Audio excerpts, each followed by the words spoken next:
एक चीज़ है, जब आपने देखा स्वेद क्षय हुआ या स्वेदनाश हुआ तो फिर उसकी चिकित्सा क्या होगी, तो वहाँ पर भी हमारे यहाँ सुश्रुत जी ने और अष्टांग हृदय दोनों लोग ने चिकित्सा लिखी है।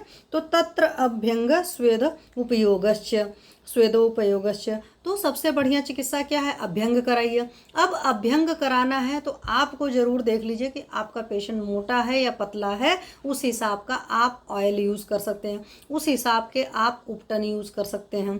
अब अगर आपका पतला पेशेंट है तो आप बला तेल लगाइए, नारायण तेल लगाइए, क्षीर बला तेल लगाइए, बला अश्वगंधा तेल लगाइए, डिपेंड ऑन द, क्योंकि उसमें आप देख लीजिए सेंसेशन वगैरह नहीं है तो ये चीज़ें, यहाँ तक कि मुरीवन्ना तेल भी लगा सकते हैं, और मैंने अपना एक्सपीरियंस शेयर किया था, उसमें था सेंसेशन वगैरह की कमी थी, बट पेशेंट की एज एबव 70 थी, तो एबव 70 में आपको पता है इस तरह की प्रॉब्लम होना शुरू होती है।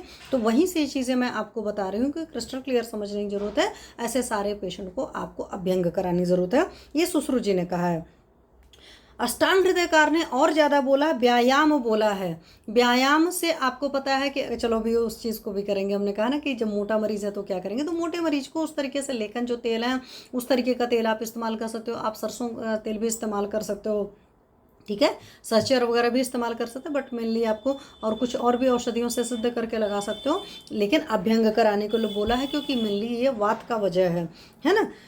साथ में इन्होंने बोला व्यायाम करवाने के लिए, तो व्यायाम करेंगे तो व्यायाम से दोषों का क्षरण होता है, लॉस होता है, तो व्यायाम हर जगह बेस्ट होता है। और सुश्रुत ने एकदम क्रिस्टल क्लियर तो यहाँ तक भी कहा है कि अगर आपको पतला होना है तो बेस्ट चीज़ आपका व्यायाम है। आज ही मैं पढ़ रही थी, मैं सोची थी टिप ऑफ द डे में आप लोग से शेयर करूँगी, बट अभी याद आ गया। तो व्यायाम अभ्यंजनम स्वेद मध्य स्वेद क्षय भवन, तो आप स्वेदन कर्म कराइए, जब स्वेद का क्षय हो चुका है तो मध्य वगैरह का सेवन कराइए, बट ये मध्य जो है वो आपका आयुर्वेदिक मध्य है, इस बात को आपको समझने की ज़रूरत है।